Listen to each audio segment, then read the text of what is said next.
Bonjour à tous et bienvenue à ce webinaire qui est réservé à nos adhérents. Donc, nous sommes le 9 mars, mais on est déjà en train de parler sécheresse et gestion de l'eau. Et donc, nous sommes très heureux de faire ce séminaire aujourd'hui pour avoir un réel point sur ces sujets et avoir en particulier un retour d'expérience sur la gestion de la canicule de l'été dernier. Donc, je vais laisser la parole à Ludovic qui va être notre animateur pour ce séminaire. Bonjour à tous, merci Valérie, bonjour à tous. On est ravis de vous accueillir pour ce nouveau webinaire donc sur le thème, comme le disait Valérie, du retour d'expérience sur la canicule 2022. Donc, on sait que ça a eu un impact sur la production de certains réacteurs et qu'il y a eu des questions qui sont posées. Beaucoup a été dit et écrit sur l'impact sur les écosystèmes. Beaucoup de choses à décrypter aujourd'hui et on a la chance parce que EDF a fait une très grande étude sur ce sujet, sur ce retour d'expérience de la canicule 2022. Et pour décrire ce travail, nous avons la chance d'avoir aujourd'hui avec nous Cécile Laugier, qui est directrice déléguée environnement à la prospective et à la division de la production nucléaire chez EDF, ainsi que Hervé Cordier, qui est expert senior agression à la direction technique chez EDF. Ils vont nous faire une présentation de ce travail. Comme à l'habitude, nous donnerons une carte blanche à un expert pour interroger, pour challenger avec bienveillance nos intervenants. Ce sera Patrick Dumaz qui nous fait le plaisir de faire ce travail. Il est expert de la prospective scientifique et technique au CEA IREN. Il est également professeur associé à l'INSTM. Et enfin, et surtout, en fin de webinaire, nous prendrons vos questions. Alors, vous pouvez les poser en ligne à travers le petit outil Slido. Alors, en haut de l'interface, en haut à droite de l'interface Teams, vous avez un S noir sur fond blanc, c'est avec écrit Slido. Vous pouvez cliquer dessus pour poser vos questions et voter pour les questions qui vous semblent les plus intéressantes. Mais sans plus attendre, Cécile et Hervé, je vous donne la parole pour votre présentation pour environ 20-25 minutes. Oui, bonjour, Cécile Laugier. Comme ça a été dit, moi, je travaille à la direction de la production nucléaire et on a été fortement sollicité l'été dernier sur le domaine environnement et on se prépare à l'être tout autant cet été. Donc, effectivement, un premier rappel sur l'été 2022 qui était quand même dans un contexte inédit, si ce n'est exceptionnel, avec plusieurs épisodes de canicule. On reviendra précisément sur ces canicules. Des stocks hydrauliques qui étaient très très bas l'année dernière, puisque la sécheresse avait commencé très très tôt dans l'année. Ça semble malheureusement se reproduire à l'heure qu'il est. On y reviendra en fin de présentation. Et le point très fort l'année dernière, c'est que nous avons vécu une crise énergétique avec des risques européens sur l'approvisionnement de gaz et de très fortes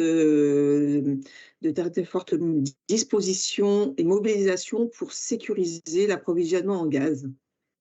Ce qu'on peut dire également, c'est que ça a été une année où la gestion coordonnée de l'eau, la maille de l'entreprise EDF, pour régler au mieux les questions d'équilibre offre-demande, l'articulation entre les différents modes de production hydraulique et nucléaire, et tenir compte des nombreux usages qui sont associés à la ressource en eau, en particulier l'agriculture, le tourisme et l'eau potable. Ont été très... C'est régulier, on fait ça chaque année, mais l'année dernière, on a vraiment vu l'efficacité de cette organisation. Donc, sans tarder, je vais passer la parole pour la première partie à mon collègue Hervé. Donc, nous allons successivement balayer le bilan climatique, les températures, les questions de sûreté donc, qui vont être développées par Hervé.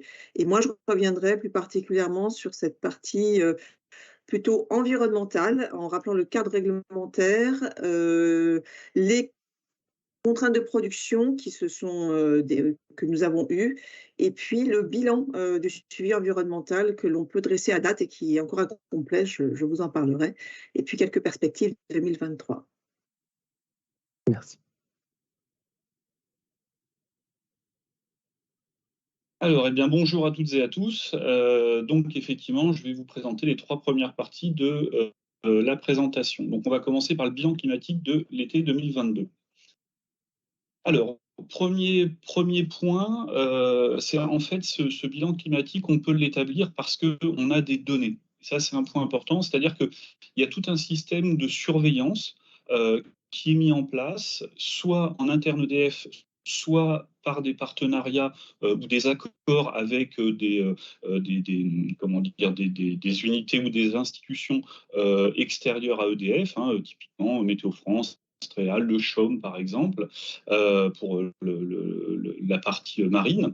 Et en fait, avec l'ensemble de ces éléments, eh bien, on récupère des données hydrométéorologiques et ou des bulletins qui nous permettent, par un dialogue entre l'ingénierie et les sites d'exploitation, eh bien, soit d'avoir des bulletins météo préventifs, c'est-à-dire en fait, quand on voit par exemple un événement qui va se produire, puisque une grande partie des événements sont prévisibles à quelques jours, eh bien, l'information remonte jusqu'au site en exploitation. Ça leur permet derrière de pouvoir vérifier la disponibilité des matériels, engager éventuellement des actions préventives particulières. Ça nous permet également de surveiller le déroulement de ces événements, aussi bien encore une fois au niveau des sites qu'au niveau de l'ingénierie, on va dire, nationale. Et puis, et c'est ce qu'on va voir en particulier aujourd'hui, ça nous permet également de pouvoir dresser un retour d'expérience. Et tout ce dispositif-là, bien entendu, il entraîne, que ce soit dans les aspects préventifs, dans les aspects retour d'expérience ou autres, eh bien, un dialogue avec les autorités de sûreté, avec l'ASN et l'IRSN, et via soit les discussions lors des réexamens périodiques de sûreté, soit lors d'inspections, de prescriptions, de demandes spécifiques. Voilà, donc maintenant qu'on a bien le cadre, on va voir concrètement qu'est-ce qu'on a fait de toutes ces données et de toute cette surveillance. Donc premièrement, l'été 2022, ça a été dit par Cécile Laugier, est vraiment un été particulier par le contexte et par les événements. Alors ce qu'on peut voir, c'est que dans le diagramme, dans le graphique que vous avez en haut à droite, qui donne en fait, donc c'est un graphique qui est établi par Météo France, qui donne un petit peu une vision des différentes vagues de chaleur observées en France. Premièrement, on a la durée sur l'axe des abscisses. On a l'intensité maximale, c'est-à-dire la température maximale selon l'échelle qui a été prise. Et puis, on a ensuite une taille d'éléments qui montrent un petit peu la dureté de la canicule ou de l'événement.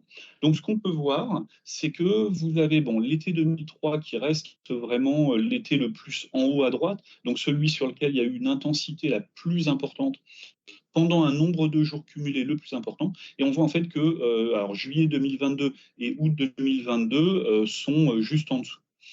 Donc, ce qu'il faut se rappeler, c'est qu'en 2022, finalement, il y a eu 3 épisodes caniculaires qui se sont succédés. Un premier très tôt de quelques jours en juin, et puis ensuite, et un peu plus tard, mais dans une période qui là devient un peu plus classique pour tout le monde, eh bien, en juillet et en août, avec des durées qui ont été, somme toute, comparables. Globalement, ça nous montre des écarts de 2 à 2,5 degrés par rapport à la normale, en température moyenne, bien entendu. Sur les températures les maximales, on était sur des valeurs plutôt aux alentours de 40. Au niveau des débits des cours d'eau, donc là, on a observé aussi qu'ils étaient proches des minima historiques saisonniers. Donc, par exemple, sur le Rhône, Loire, Garonne, on a vu passer des photos effectivement de la Loire où à certains endroits, effectivement, il y avait quasiment plus d'eau. Ça n'était pas vrai sur l'ensemble de la Loire, il faut le rappeler également. Et puis on est soit dans des minima historiques saisonniers et un quantile à 10%, donc on voit vraiment des valeurs très basses. Et puis sur les températures, eh bien, on a atteint les températures maximales historiques, on les a parfois dépassées, et ce pendant une durée entre 1 et plusieurs jours. Donc, si on voit maintenant une illustration sur les températures et débits en 2022, donc concrètement, on montre deux exemples particuliers. Je vais commencer par le graphique de droite, qui donne, donc on le voit entre le 1er mai et le 25 septembre, l'évolution et la comparaison du débit. Alors, en l'occurrence, là, il s'agit du Rhône en amont du CNPE de Bugey, donc là où le Rhône, on va dire, est le plus petit, hein, puisque n'oublions pas que le Rhône, après, quand il va descendre au sud de Lyon et jusqu'à ce qu'il arrive à son embouchure, il va y avoir d'autres affluents extrêmement importants qui vont rajouter de l'eau. Là, ce que l'on voit, c'est que donc en trait bleu plein, on voit les mesures de débit quotidiennes. Et on voit les mesures de température quotidienne, les débits, c'est sur le graphique de gauche.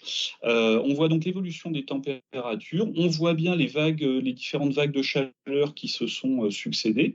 Et en fait, on voit bien sur le trait noir plein, ça représente la moyenne sur les années qui sont prises en référence, donc de 1977 à 2021. Et la partie bleue, et donc on a les quantiles, 10 et 90% en trait gris plein. Et donc on voit bien que la température du Rhône en amont de Bugey, eh bien régulièrement, elle s'est située, elle a plutôt suivi la courbe du quantile à 90%, elle l'a dépassé. Et on a les petits points, ce sont les températures maximales. On observe globalement sur le graphique de gauche les mêmes principes, avec des différences un petit peu parce qu'il y a des lâchers de barrage par moment. Donc le débit que l'on voit représente, ou en tout cas nous permet de visualiser ce genre de choses. Donc ça peut être justement pour des lâchers de barrage, pour des besoins autres que la production. Mais on voit bien que le débit est resté également assez bas, et cette fois-ci dans le quantile plutôt à 10%. Donc globalement, pour juillet 2022, un fort déficit pluviométrique, moins 85% par rapport à la normale, et c'est donc le mois de juillet le plus sec jamais enregistré en France. Voilà.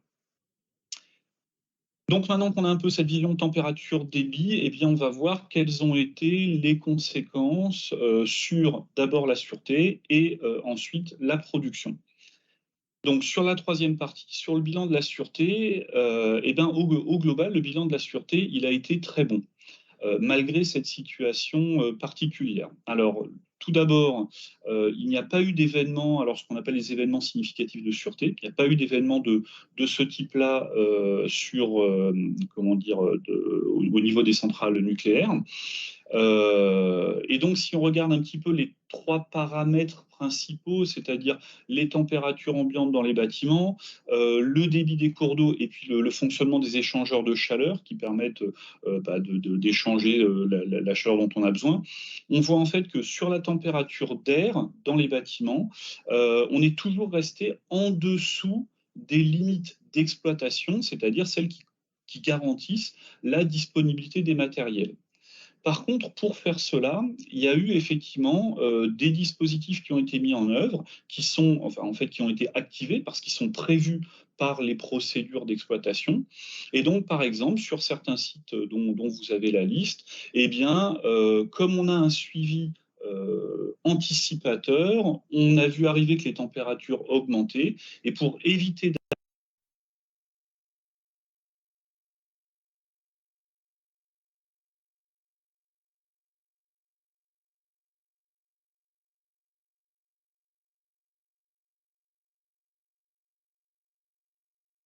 obligé de nettoyer les échangeurs qui, comme ils sont en contact avec le milieu environnant, eh bien, ont tendance à se salir progressivement. Donc, on est obligé de les nettoyer régulièrement, et ça fait partie des procédures d'exploitation normales. Là, ce qu'on a observé, c'est que comme la différence de température se réduisait avec l'augmentation des températures des cours d'eau en particulier, eh bien, on est obligé de nettoyer plus régulièrement, plus souvent, ces échangeurs pour pouvoir permettre l'échange de chaleur dans de bonnes conditions. Et puis les débits des cours d'eau, malgré la faiblesse des débits des cours d'eau, ils sont toujours restés bien au-delà des débits minimums de sûreté. Quand on dit bien au-delà, on est largement au-delà des 100% nécessaires. C'est-à-dire qu'on a une valeur, et en fait, ils sont largement au-dessus de ce qu'on a des x2, x3, voire même plus dans certains cas.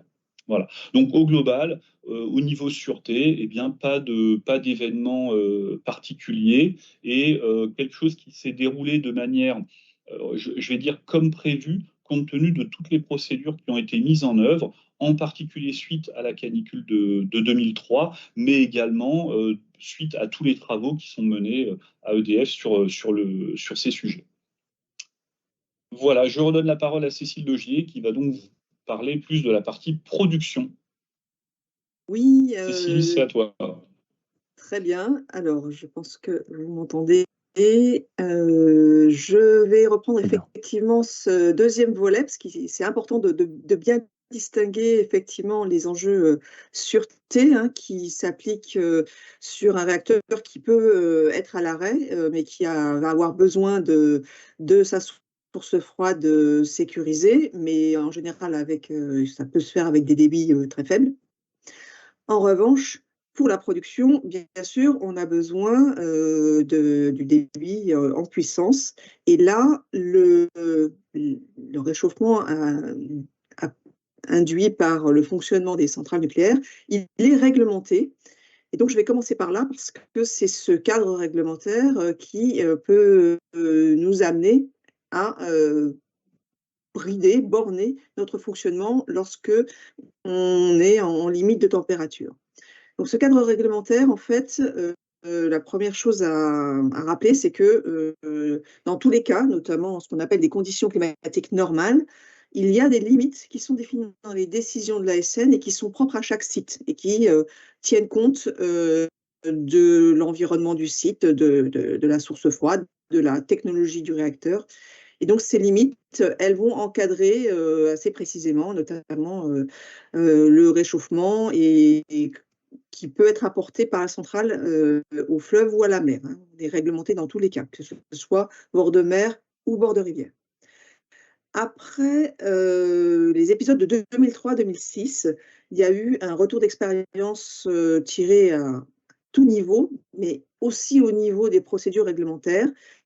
Et on s'est aperçu en 2003-2006 que pour des raisons de sécurité du réseau, on pouvait avoir besoin d'adapter ces limites de façon à produire un petit peu plus et à sécuriser. Donc, ça a été introduit dans le cadre réglementaire avec une échelle à 3 étages, en fait. Le premier, c'est ces fameuses conditions climatiques normales, donc celles qui s'appliquent tout le temps.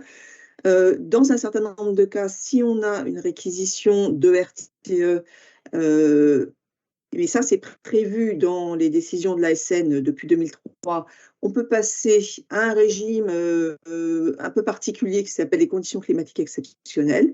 Donc ça, on l'avait utilisé une ou deux fois jusqu'à 2022. Et puis, le législateur a également prévu, mais ça, ne s'en était jamais servi jusqu'à maintenant, des situations exceptionnelles, c'est-à-dire une disposition où il faut repasser par le niveau du ministre pour temporairement modifier les limites thermiques. Et ce que je vais développer tout à l'heure, c'est que on a dû faire appel à cette procédure assez exceptionnelle cet été, et c'était la première fois.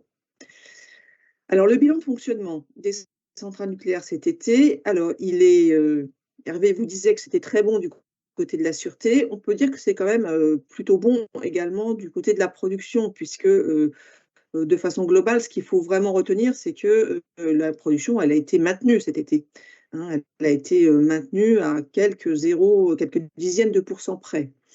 Donc la plupart des réacteurs ont fonctionné dans le cadre des décisions réglementaires habituelles, des conditions normales. Et pour 4 sites, Bugey, Golfech, Saint-Alban et Tricastin, on a dû recourir aux dispositions particulières qui, donc, comme je le disais, ont été prévues en termes de procédure. D'abord, effectivement, au mois de juillet, on a fait appel à nos conditions climatiques exceptionnelles parce qu'on avait des demandes de RTE qui a parfois besoin pour maintenir la tension, notamment l'équilibre régional de tension, peut vraiment avoir besoin que certaines centrales fonctionnent. Et puis, ce qui est arrivé en début août, c'est que le ministère a considéré qu'il y avait, compte tenu de la priorité forte à reconstituer les réserves de gaz en vue de l'hiver, il fallait aussi envisager voilà,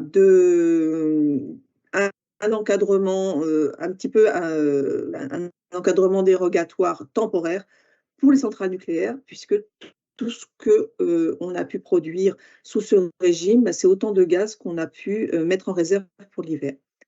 Donc ça, ce dispositif, il a permis de préserver 0,2 TWh.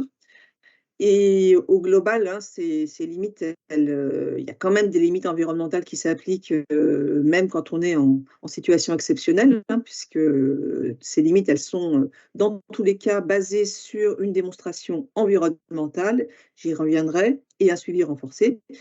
Donc, on peut quand même avoir des bridages, hein, comme la plupart des sources de production d'ailleurs, ça arrive quand même assez souvent qu'il y ait, que ce soit voilà, pour certaines populations, ça peut être des éoliennes pour les populations d'oiseaux, ça peut être l'hydraulique pour le poisson. Il y a très régulièrement, effectivement, en termes environnementaux, des bridages de production. Et donc, au bilan pour le parc nucléaire cette année, c'était 0,5 TWh, c'est-à-dire 0,2% de la production. Pour rappel, ces pertes de production dont on parle beaucoup, en moyenne annuelle sur longue période, hein, depuis 20 ans, c'est le petit graphe qui est à droite, c'est 0,3%.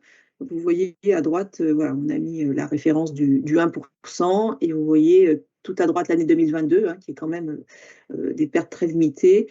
Et on voit bien se détacher l'année 2003 et relativement aussi 2005 et 2006. Alors, il y a également des conséquences sur la gestion des effluents, puisque dans le cadre réglementaire, il y a aussi des planchers et des plafonds de débit dans lesquels on doit s'inscrire quand on doit faire des rejets d'effluents. Alors, les rejets d'effluents, on n'en fait pas tout le temps. On a des réservoirs de grande capacité qui permettent de les stocker temporairement avant de les rejeter. D'abord, on fait ça parce qu'on homogénéise et on fait des mesures précises sur les réservoirs avant de les rejeter, pour avoir un contrôle précis des rejets.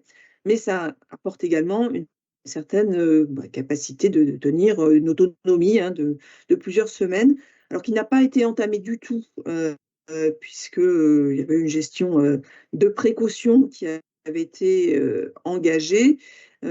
Pour autant, effectivement, il y a un dispositif qui avait été prévu à l'origine de réservoirs supplémentaires, donc, qui qui ont clairement été construits à cet effet, mais dont l'ASN se réserve l'autorisation de l'utilisation. Donc, on a utilisé ce dispositif cet été.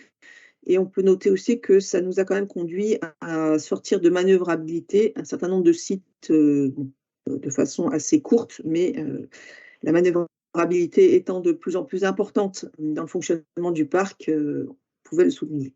Voilà. Et puis, un rappel, quelque chose qu'on fait chaque année, mais qu'on a bien sûr refait cette année, c'est que pour les sites bord de Loire, il y a une coordination qui se met en place à un certain niveau de débit, de façon à ce que toutes les centrales ne rejettent pas en même temps. Ça, c'est pour limiter le cumul de rejets de tritium. Alors, j'en viens maintenant sur la partie finalement la plus importante de la justification de ces limites thermiques. C'est le suivi environnemental des cours d'eau. Donc, comme on a effectivement, comme on est passé sur ces modes dérogatoires de conditions climatiques exceptionnelles, situations exceptionnelles, en fait, ça s'accompagne d'un suivi environnemental renforcé qui a été prévu à l'avance. Donc, on n'improvise pas au moment où on demande ces autorisations. C'est prévu à l'avance, c'est étudié avec les services de l'État compétents en matière d'écologie. Et on le met en place, donc on le déclenche et on en fait un bilan.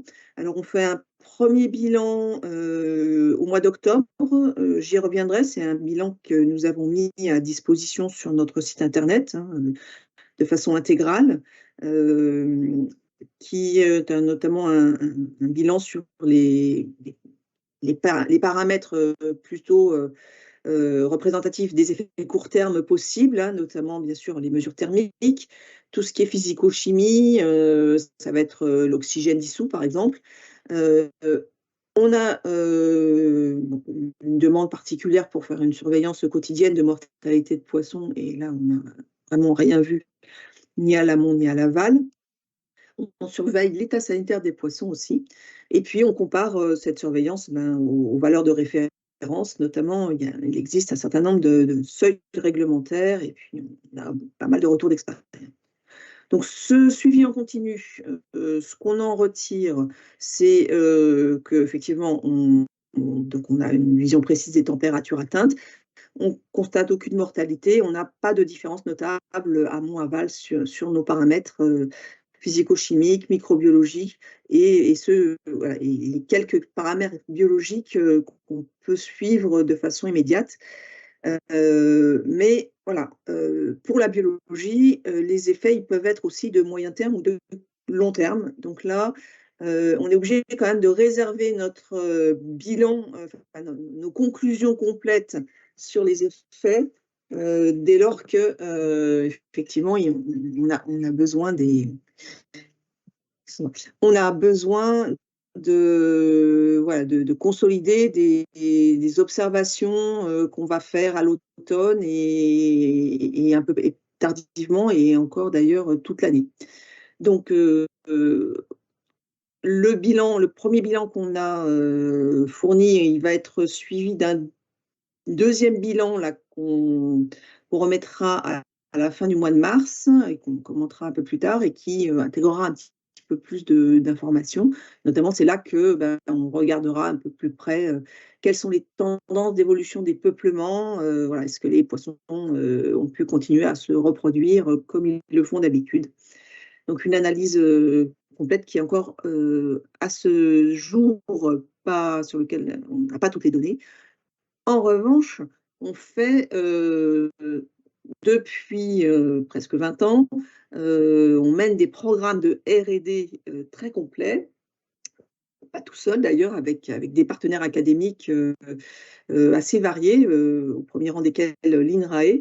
Et voilà, on mène ça sous forme de programmes pluriannuels. Donc, on a d'ailleurs cet automne organisé un colloque scientifique sur le bilan du deuxième programme, hein, celui qui s'est achevé en 2022, un colloque qui a été très suivi, très intéressant. Il y a énormément de publications à la clé, hein. Toutes ces recherches sont publiées, mises à disposition de la communauté scientifique. Et on a également engagé un nouveau programme 2023-2027, pardon, et le programme lui-même, on l'a co-construit avec les partenaires. Et donc, ces programmes, ils ne montrent pas de conséquences notables. En tous les cas, les effets sont très ponctuels et effectivement sur une faible distance après les points de rejet.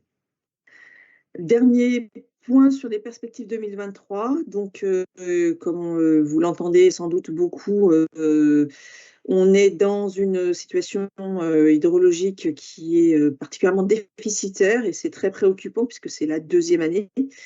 On ne peut pas aujourd'hui complètement, on n'a pas de scénario vraiment dominant sur 3 mois pour les précipitations, puisque encore dans des périodes où il peut encore pleuvoir, c'est pas encore complètement désespéré, mais c'est assez préoccupant puisque les remplissages de réservoirs sont largement inférieurs aux moyennes historiques. Les enneigements sont très déficitaires, hein, notamment en amont du Léman, dans les Pyrénées également, et les débits des cours d'eau commencent déjà à atteindre des niveaux bas que l'on connaît rarement au mois de mars. Voilà. Donc, par ailleurs, on a un travail assez approfondi avec l'administration, hein, pour préparer potentiellement un nouvel été avec des procédures réglementaires de situations exceptionnelles. Et donc, on a à la fois un retour d'expérience de ces procédures et des compléments sur ces dossiers pour qu'ils soient, puisqu'il faut être très réactif avec l'administration quand on dépose des dossiers. dont notamment ceux qui montent à la signature du ministre. Voilà, donc une préparation assez intense. Et puis, si je peux compléter pour donner un peu de recul, en fait, au niveau d'EDF, on est organisé en coordination de l'eau entre notamment nos collègues de l'hydraulique et puis nous, et notamment on est représenté dans toutes les instances, parce qu'il y a des instances avec les parties prenantes, notamment celles qui s'appellent les comités de bassin. Et donc, nous sommes représentés dans tous les comités de bassin, tous les conseils d'administration des agences de l'eau, et on suit de très près l'ensemble des travaux, bassin par bassin. On est également représenté au comité national de l'eau, notamment dans un comité interministériel qui suit la situation hydrologique et qui s'appelle le CACH, et qui alimente les communications du ministre, qui devrait d'ailleurs publier probablement voilà, très prochainement un plan eau qui est très attendu. Voilà, et puis une dernière image pour vous donner aussi où sont les informations. En fait, nous avons publié, enfin, on met beaucoup de choses en accès libre dans le domaine de l'environnement. D'abord, un ouvrage de référence qu'on a réédité en 2020 qui s'appelle Centrale nucléaire et environnement. Alors, voilà, il y a des choses assez détaillées, c'est plutôt pour un public averti, mais voilà, on y trouve beaucoup d'informations sur l'ensemble des sujets des rejets d'eau et des prélèvements. Et puis, comme je vous le disais, sur le site internet EDF, là, à la page sur l'impact environnemental des centrales, il y a un petit chapitre sur le bilan de l'été, et vous pouvez télécharger le rapport de fin octobre sur les surveillances environnementales renforcées. Et on fera de même pour les prochains rapports. Voilà. Merci beaucoup Cécile, merci beaucoup Hervé. Cette présentation est très complète, pardon. On voit tout le travail qui a été mené, mais tout ce qui reste à faire. Et d'ailleurs, il y a énormément de questions qui ont déjà été posées sur votre présentation. Et je vous rappelle, vous pouvez cliquer sur le petit S avec écrit Slido pour poser d'autres questions encore. Enfin, il y en a déjà beaucoup. Et surtout, voter pour les questions qui vous intéressent le plus. En attendant de passer aux questions-réponses, Patrick Dumas du CEA, je vous propose de commenter cette présentation, de la challenger. Je vous laisse 5-10 minutes. Ok, merci. Vous m'entendez bien? Très bien. Voilà. Bah, écoutez, merci à la Sven pour cette invitation. Merci aussi à EDF pour cette très intéressante présentation.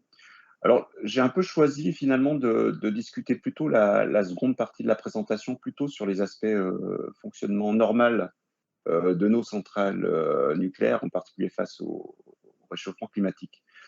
J'ai fait ce choix aussi parce que je voulais rappeler que la Sven avait organisé début 2020 4 webinaires autour des installations nucléaires face au changement climatique, et en particulier dans le cadre des agressions externes à des aléas naturels. D'ailleurs, je pense qu'il y a un certain nombre d'articles dans la RGN qui sont à consulter, qui sont très intéressants. Donc, on avait effectivement toutes ces questions de sûreté avaient été largement débattues, présentées. Je pense que là, il y a une bonne base pour les gens qui s'intéressent à ces questions. Donc, sur le fonctionnement normal, rappelons que la thermodynamique nous impose de disposer d'une source froide, et que cette source froide est nécessaire puisque toute la chaleur produite par le réacteur n'est pas transformée en électricité, et que ce n'est pas du tout quelque chose de spécifique au nucléaire, c'est spécifique aux centrales thermiques. Les centrales à charbon ou à gaz ont les mêmes problématiques. Et évidemment, les ordres de grandeur, quand on regarde la chaleur à évacuer vers l'environnement, dans le cas de sites équipés d'aéroréfrigérants, on est quand même à quelques mètres cubes prélevés dans la rivière, avec une partie qui est évaporée et l'autre partie qui est rejetée à la rivière. Et puis dans le cas de condenseurs, de sites avec un circuit ouvert, donc essentiellement les sites mers, mais aussi certains sites rivières, là c'est des dizaines de mètres cubes qu'il faut prélever pour d'abord réchauffer cette eau pour refroidir le réacteur, et puis donc renvoyer cette eau dans la rivière en question. Donc des rejets évidemment importants du point de vue thermique pour l'environnement. Donc évidemment, ça pose la question de qu'est-ce qui se passe face au changement climatique, puisque évidemment les questions des débits et des températures des cours d'eau sont quand même des questions importantes par rapport au changement climatique. Alors, je voulais d'abord dire, effectivement, avoir quelques remarques introductives par rapport à la question du changement climatique. Donc, l'été 2022, qui a été considéré comme exceptionnel, il fait suite quand même à plusieurs étés déjà avec des épisodes caniculaires, hein. D'ailleurs, Météo France nous dit que quasiment on est à une fréquence maintenant d'une vague de chaleur par an depuis les années 2000, depuis le début des années 2000, alors qu'on était plutôt à une canicule toutes les 5 ans avant. Donc clairement, on peut considérer là qu'on a des éléments qui montrent bien que le réchauffement climatique, c'est pas seulement, enfin, que ça c'est des éléments tangibles que tout le monde peut apprécier, alors que parfois l'augmentation des températures moyennes, surtout quand on parle de température moyenne au niveau mondial, c'est un peu plus théorique. Donc là, vraiment, on est dans le concret. Et donc, malheureusement, on a l'impression que l'été 2022 risque de devenir un peu une normale, en tous les cas, revenir régulièrement dans les décennies à venir. D'ailleurs, Météo France annonce effectivement qu'on va doubler la fréquence des épisodes caniculaires d'ici 2050, donc doubler par rapport à la fréquence actuellement observée, ce qui est tout à fait significatif. Donc, il faut donc s'adapter, hein. Je crois que là, on n'a pas le choix, c'est vraiment quelque chose de très important, tout en continuant à travailler sur l'aspect, évidemment, stabilisation du changement climatique et le respect des accords de Paris. Là, je voudrais rappeler, évidemment, que c'est bien connu de tous les adhérents SFEN, mais le nucléaire doit d'autant plus s'adapter s'il veut être une des solutions à la stabilisation du changement climatique, en particulier si on se place dans une vision un peu plus offensive de sa contribution possible comme solution pour décarboner l'économie, allant éventuellement au-delà de la production d'électricité. Donc il y a bien, hein, la politique climatique, hein, souvent j'ai entendu ça dans ces derniers temps, les aspects à la fois adaptation, hein, c'est bien un pilier, et le deuxième pilier est bien la stabilisation du changement climatique. Alors, comment on se prépare? Alors, pour le coup, on dispose quand même de scénarios énergétiques pour 2050 qui sont relativement bien établis par, en particulier, RTE. Hein, donc, c'est l'étude Futur énergétique 2050 hein, qui est très, très intéressante avec des hypothèses plus ou moins variées sur la pénétration des ENR. Et ce qui est important de noter déjà, c'est que dans tous ces scénarios, même ceux avec beaucoup d'ENR, il y a toujours des centrales thermiques, hein. Et donc, on a besoin de centrales thermiques à gaz décarboné en cas de pénétration importante des ENR hein, pour, en particulier, régler les questions d'intermittence. Donc, la question de disposer de sources froides de grande dimension par rapport à ces centrales thermiques, elle sera là, quel que soit finalement le mix énergétique qu'on aura à l'horizon 2050. Donc évidemment, les évolutions possibles des grandes caractéristiques des sources froides des centrales, c'est un sujet très important. Alors dans l'étude RTE, il y a des éléments qui sont donnés. On voit effectivement les potentielles pertes de production à l'horizon 2050 sont clairement documentées dans les rapports de RTE en se basant sur différents scénarios du GIEC. Donc on voit par exemple que dans le cadre du RCP 8.5, hein, le scénario le plus pessimiste actuellement considéré par le GIEC, on a des pertes de l'ordre de 1 à 2 TWh en termes de production. Donc des pertes qui sont certes notables, mais comme l'a déjà dit Cécile Lauger, qui restent quand même relativement raisonnables par rapport aux 400 et quelques TWh qu'on peut produire annuellement. Alors on note que c'est essentiellement les sites rivières hein, qui sont concernés, enfin ce ne sont que les sites rivières qui sont concernés par ces pertes de production, hein, les 13 sites rivières. Et que, évidemment, les sites avec aéroréfrigérants sont beaucoup moins affectés que les sites qui utilisent un site ouvert. Et par exemple, dans le cas de Silvo, puisque la Vienne a parfois la réputation d'avoir quand même des débits relativement faibles, eh bien, on voit que dans cette étude RTE, pour le scénario RCP 8.5, c'est seulement un peu moins de 100, je crois que ça fait à peu près 75 gigawattheures qui est perdu dans la vision RTE au niveau 2050, donc pour le site de Civaux, qui est quand même donc, sur une rivière qui a quand même un débit bien moindre que celui, par exemple, du Rhône.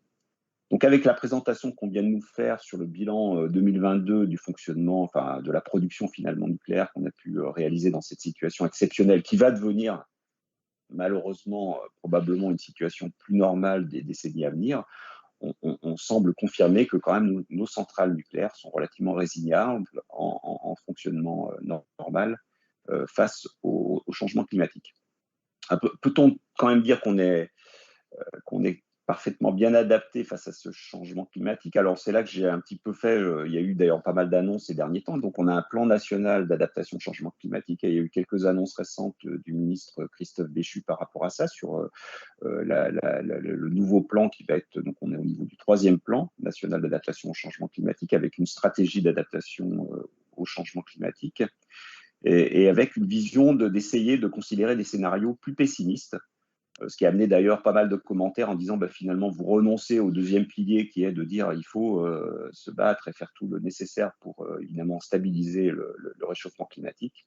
Donc on a parlé effectivement de scénarios avec plus 4 degrés de température moyenne. Alors il y a parfois un peu de confusion parce qu'on ne sait pas bien si on parle de température moyenne au niveau mondial ou au niveau français, puisque ce n'est pas tout à fait évidemment la température augmente davantage évidemment au niveau national qu'au niveau mondial.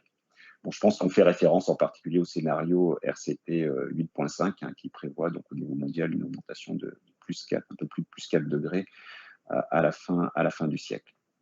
Donc on voit évidemment que c'est des choses qui sont relativement préoccupantes, évidemment.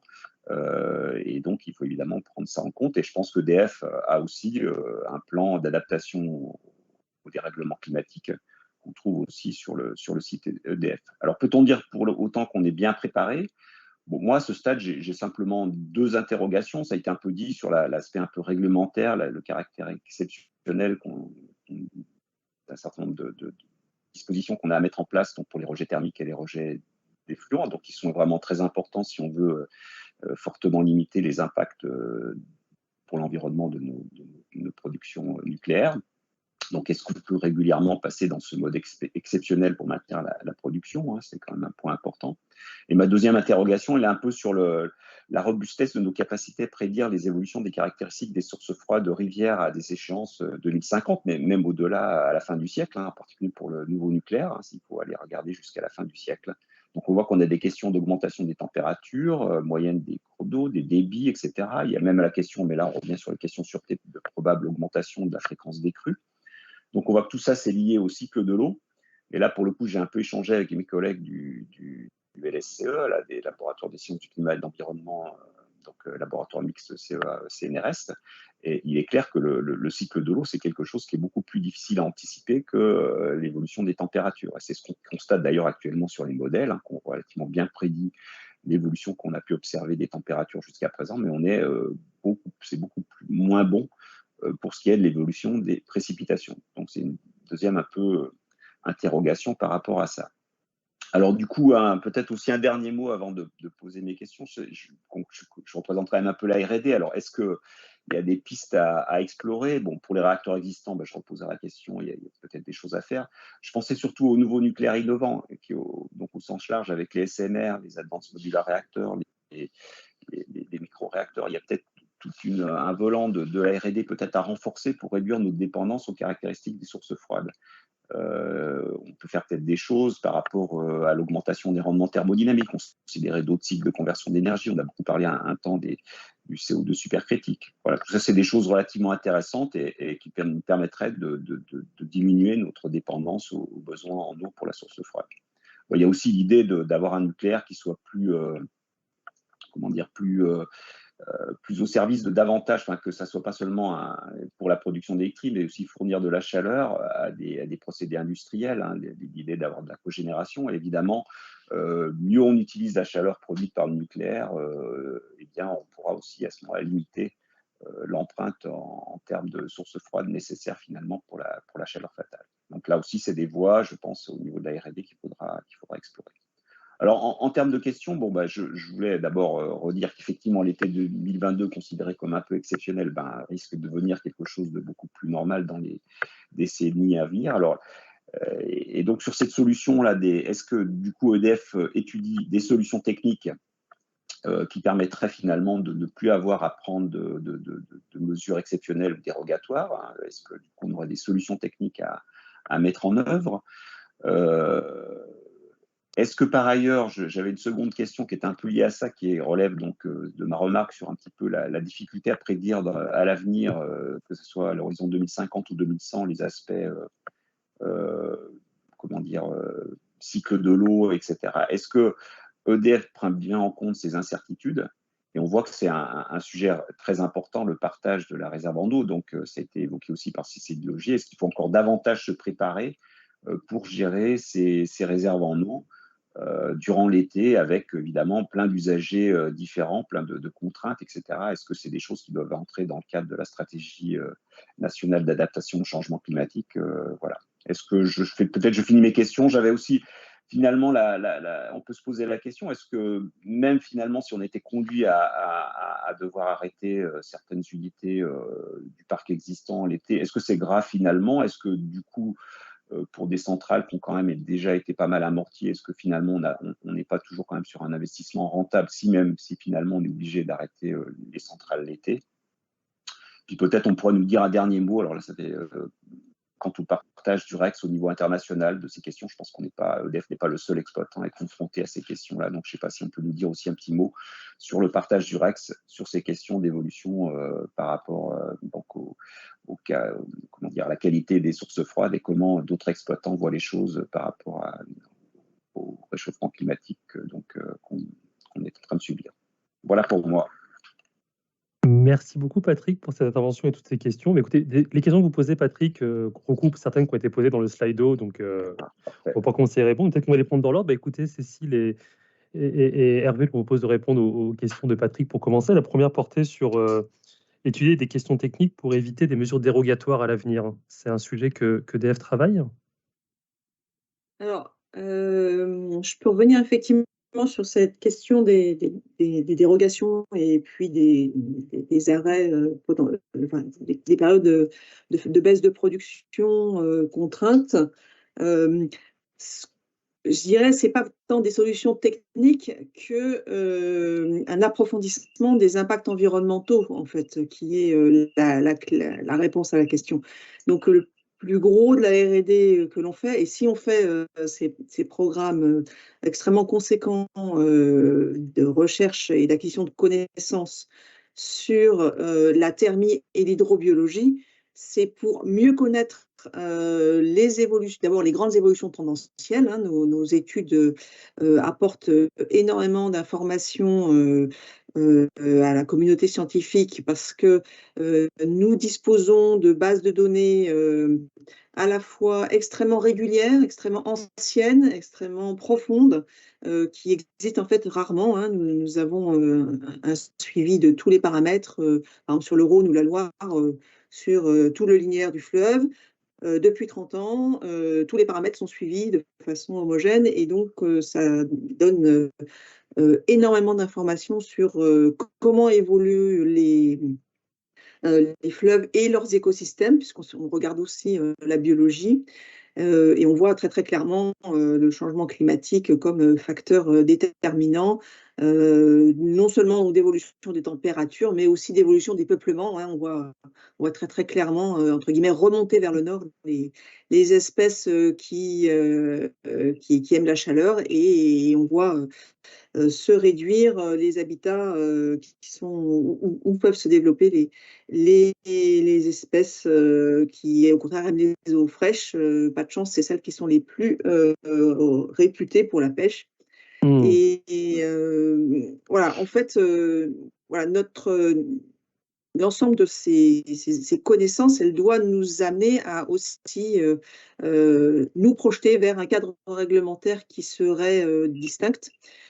Je vais donner l'exemple de la centrale de Golfech.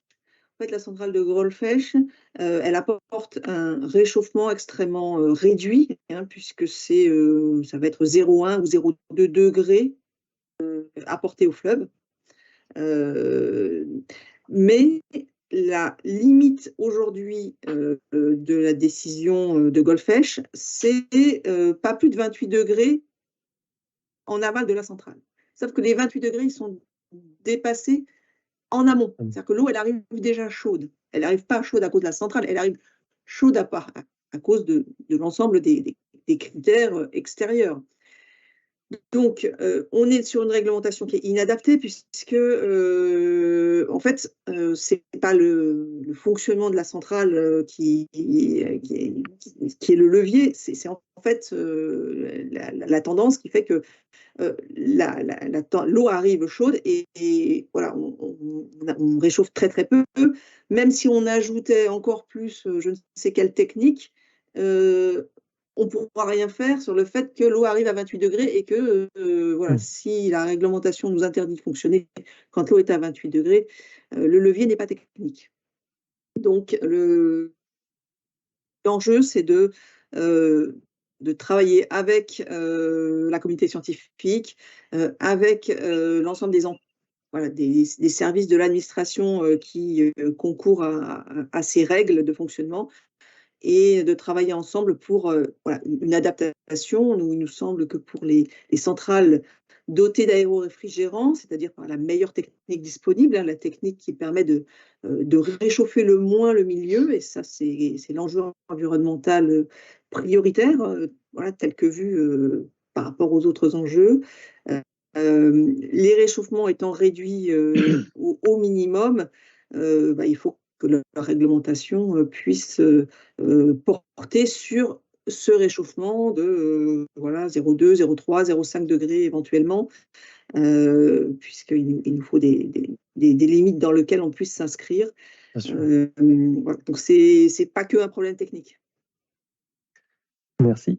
Il y a une autre question de Patrick, c'était la dernière qu'il avait posée, mais je pense que c'est la première qui a eu le plus de votes dans les questions des participants. C'est sur le REX des autres pays qui ont des conditions un peu extrêmes. La question posée par le participant, c'est quelle expérience peut-on tirer des réacteurs en zone chaude désertique comme Palo Verde aux États-Unis, Taishan en Chine ou Baraka aux Émirats Arabes Unis, pardon.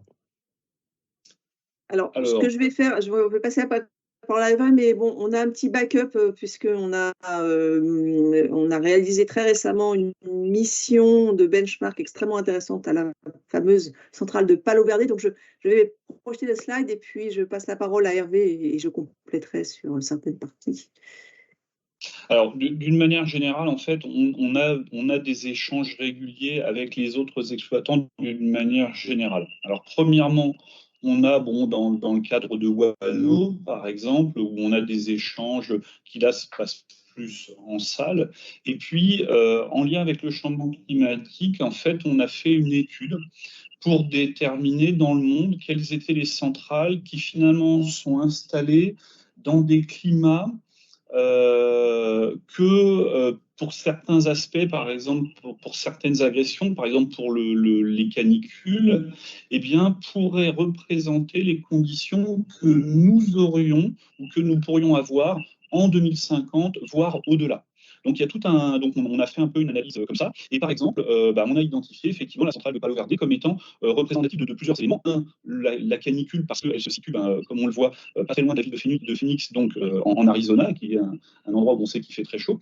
Et puis en plus, elle a un intérêt, c'est qu'elle a un mode de fonctionnement un peu particulier par rapport à la gestion de l'eau, puisqu'elle réutilise en fait les eaux usées de la ville de Phoenix. Et en fait, c'est comme si on avait sur la même installation une station d'épuration et puis une station de production d'électricité, et qui a une dernière caractéristique, c'est qu'en fait, toute l'eau qu'elle admet, en fait, elle se débrouille pour l'évaporer d'une manière ou d'une autre. Soit dans les tours aéroréfrigérantes que l'on voit sur la photo, plutôt au centre de la photo, dans la partie basse, on voit quelques petits panaches de fumée, soit dans la partie droite, dans les bassins d'évaporation que l'on peut voir.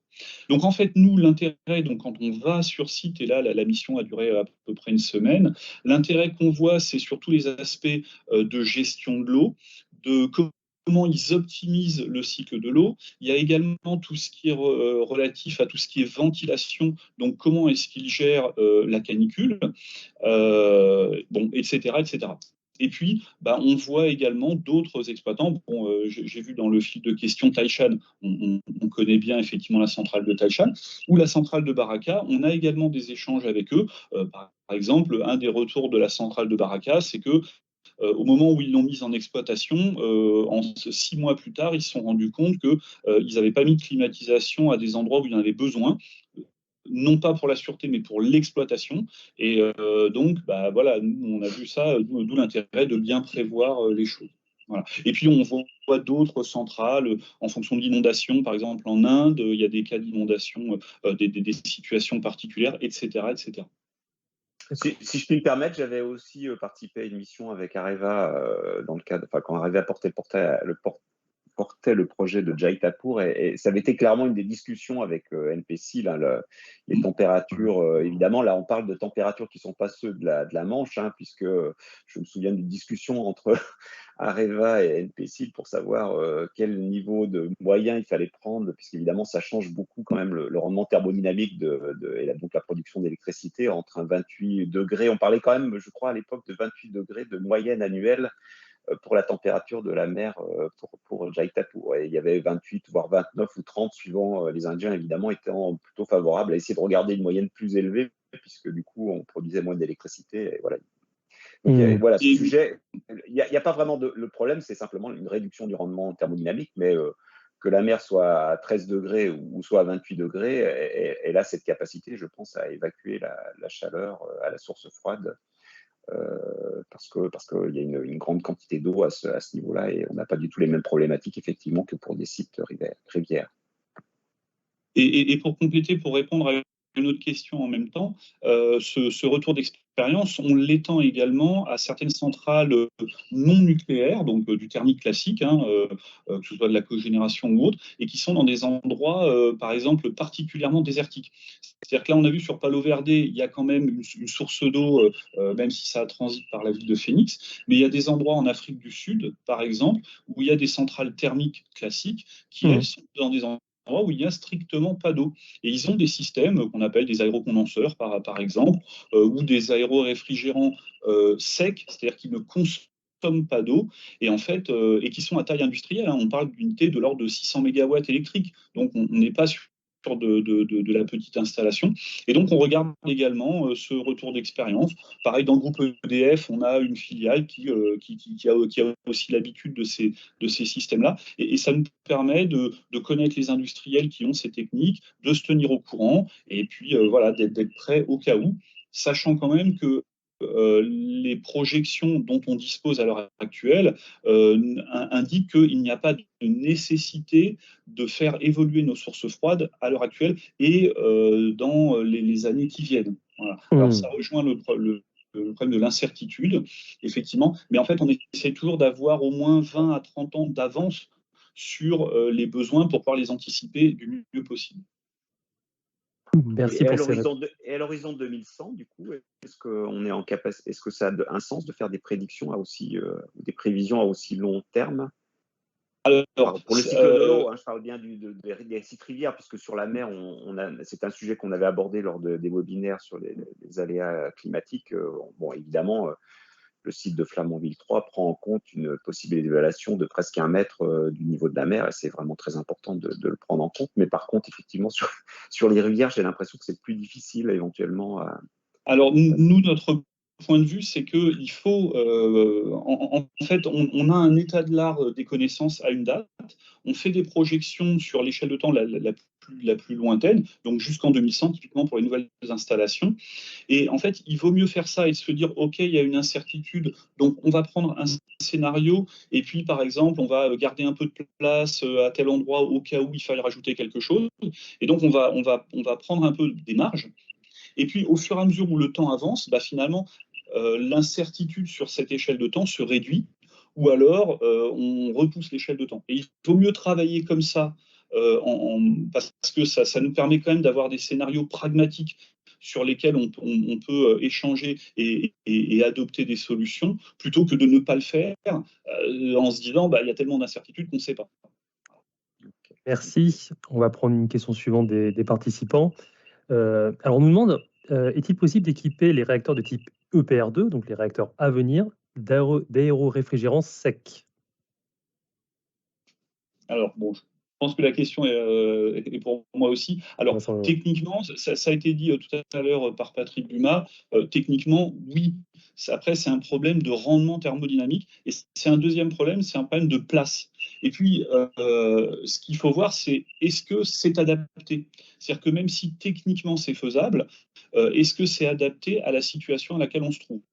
Et comme je l'ai dit tout à l'heure actuelle, avec les projections dont on dispose, l'aéroréfrigérant humide reste donc la meilleure technique disponible sur une nouvelle installation en bord de rivière. Et donc, pour l'instant, on part plutôt là-dessus. Par contre, au titre de la gestion des incertitudes ou autres, on regarde toujours d'autres possibilités au cas où, qui peuvent être d'installer un tout petit aéroréfrigérant sec qui permettrait juste de passer les pointes. Parce que nous, on est dans un cas où en fait, on a des pointes à passer et non pas une sécheresse sur l'ensemble de l'année. Donc, il y a plusieurs études qui sont faites. On reste sur le scénario de base, aéroréfrigérant humide comme on connaît habituellement. Et puis, bien sûr, qu'au titre de la gestion du risque, de la R&D, etc., on garde toujours des marges et on regarde ce que ça donne. Alors, la question suivante est très différente. C'est une question qu'on a beaucoup vue sur Twitter et parmi certains députés récemment. C'est le nucléaire utilise 20% du bilan de la consommation d'eau en France. Constatez-vous un potentiel conflit d'usage sur cette ressource? Alors, je vais prendre la question.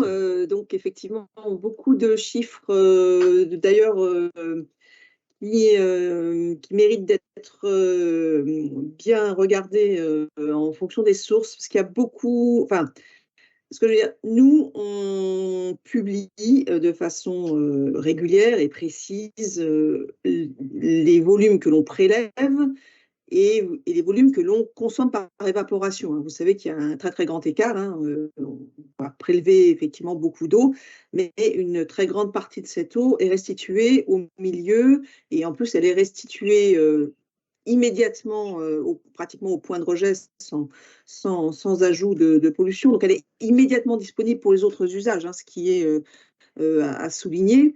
Donc cette restitution, elle est de 100% lorsque on est sur des centrales qu'on dit en prise directe sur le milieu, en circuit ouvert. Et puis, et ça concerne des gros volumes, les centrales dotées d'aéroréfrigérants, qui est la technologie que l'on utilise maintenant systématiquement en bord de rivière, on prélève moins d'eau et on en évapore 40%. Donc on restitue 60, on évapore 40 pour les aéros. Au global, ça fait de nous un gros préleveur, ça fait de nous aussi un gros consommateur, mais pas autant qu'on le voit dans certains chiffres, parce que moi j'observe qu'il y a énormément de flou sur les données totales des prélèvements et des consommations. Il y a souvent des chiffres qui circulent avec des paquets qui sont pas toujours très clairs. Des fois, vous voyez un paquet énergie, ça veut dire qu'il n'y a pas que le nucléaire là-dedans. Donc, je pense que le ministère est en train de revoir de façon un peu plus précise les chiffres qui circulent, puisque j'ai eu l'occasion d'aller ce matin sur le site du ministère, là, du CGDD, qui publie les statistiques. Et comme par hasard, la page qui donnait le bilan sur les ressources en eau, elle est en révision. Moi, ce que je sais, c'est que on consomme très exactement 400 millions de mètres cubes annuels, donc c'est peut-être beaucoup, mais les consommations totales en France, c'est plutôt de l'ordre de 5 milliards de mètres cubes. Donc, on est même le 20%, en fait, il est à caution.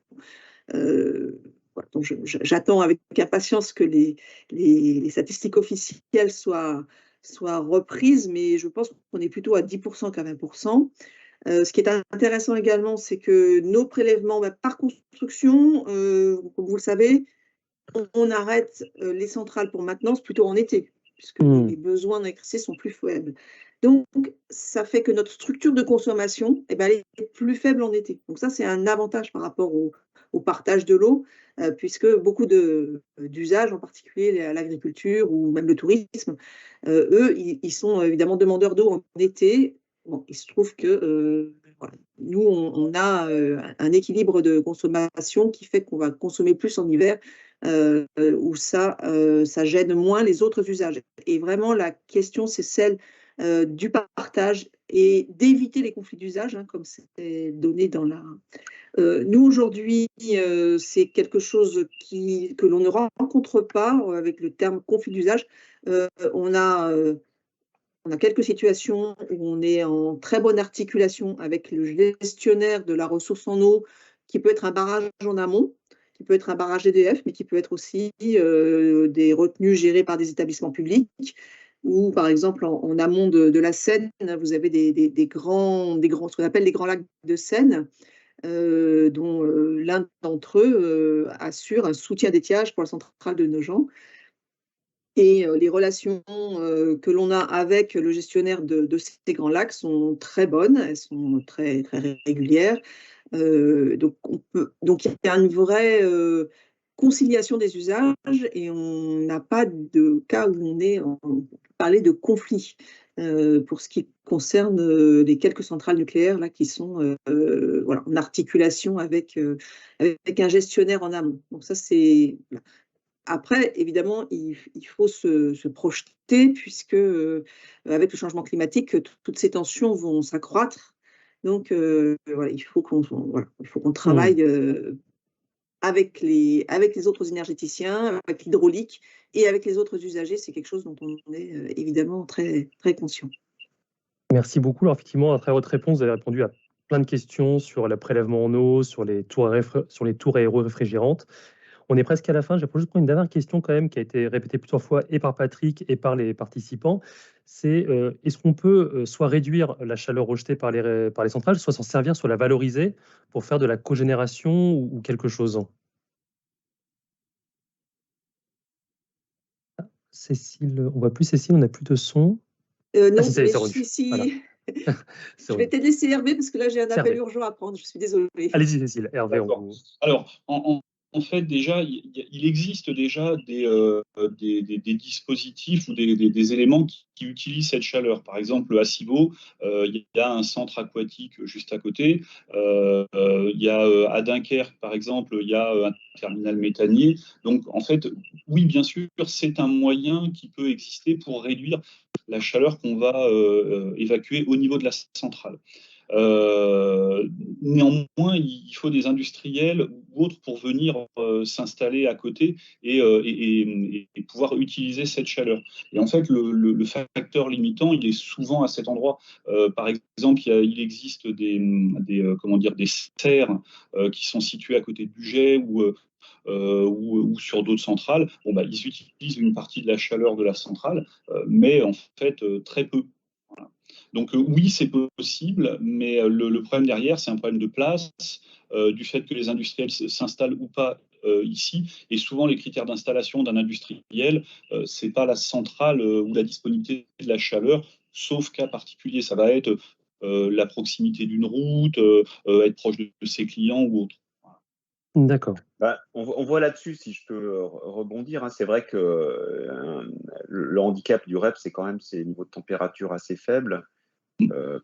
Et donc c'est là où potentiellement je pense que c'est vraiment une vraie voie pour aussi que le nucléaire contribue davantage à la décarbonation de l'économie. Il y a avec d'autres types de réacteurs avec des températures supérieures, le potentiel de cogénération va augmenter. Et le fait éventuellement d'avoir affaire à des réacteurs de plus petite taille peut être aussi un moyen de les mettre au plus près des usages potentiels. Et donc clairement, c'est davantage utiliser la chaleur produite par le réacteur nucléaire, c'est un moyen de limiter l'impact, enfin en tous les cas l'impact en termes de rejet thermique.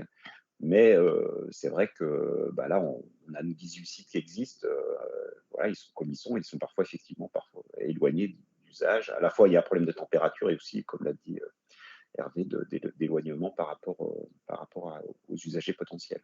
Mais évidemment, c'est une piste vraiment importante pour l'avenir. La production d'hydrogène peut être aussi un moyen.